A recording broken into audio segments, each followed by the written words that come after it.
All right, hey everybody. Got another review for you. Trying to do some product reviews as well.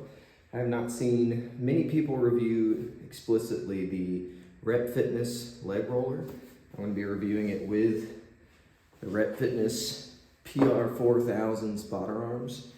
Both of those together.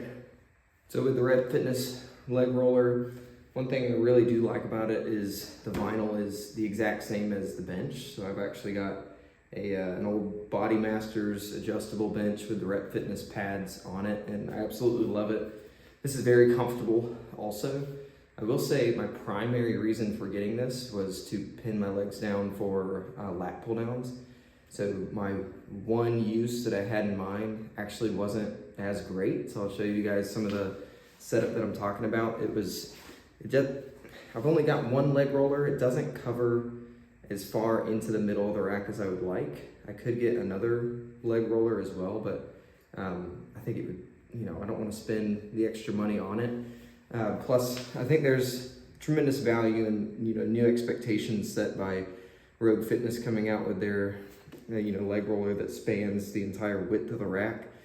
I've got a Titan Fitness width, so it's a Frankenstein rack, but right now it's the width of a normal Titan Fitness one. I opted for the leg roller, the PR5000 leg roller, because it is the 1-inch attachments. What you'll see is these are 5/8 inch holes. So obviously this isn't gonna fit, but it does fit the PR4000 spotter arms from Rep Fitness.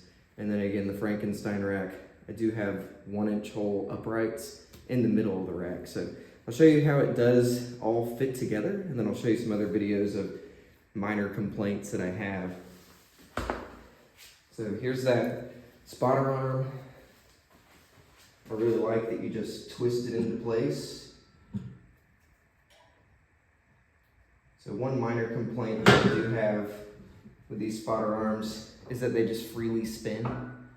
One thing I've been looking out for recently is ones that lock, once it's in place, can I lock it into place? I use these spotter arms for a variety of different things, including offsetting the weight whenever I'm using these lever arms, which would mean putting a weight horn towards the top. And whenever I do that, certain movements, this will want to twist. You can see there's a lot of play in there, how freely it moves. So I'm still debating if I'll end up going with a different spotter arm, but it's been great for, I'll say, traditional movements. And then right here, you got your little key, and that's good right there. So I'll show you some videos of me using it for other applications. I love it for leg curls, leg extensions, I just started trying Nordic curls, just absolute misery. But this is, very comfortable. I do wish it was just longer, or I wish there was a way to bridge it across the entire rack itself, like I mentioned with Rogue. I think companies should be on the way, and I'll show you what Titan Fitness has something right now for a rack attached preacher curl. I really think that could be used to just put some cushion on it, and you could have it span the width of the rack like I'm talking about. There's other, that simple design, you see it a lot with Bridge Built right now, where it's just a very simple hook in and it turns down. I'll try to find you an example of that product. But I think that's the way to go. So these leg rollers, if you get two and it spans towards the middle of the rack, if you have a Rep Fitness rack where it's a little bit a little bit more narrow, that might be a good move. If you're primarily using it for lat pull downs, I would say you probably need both. And I would only do it if it's attaching to the upright, not like this where it can spin.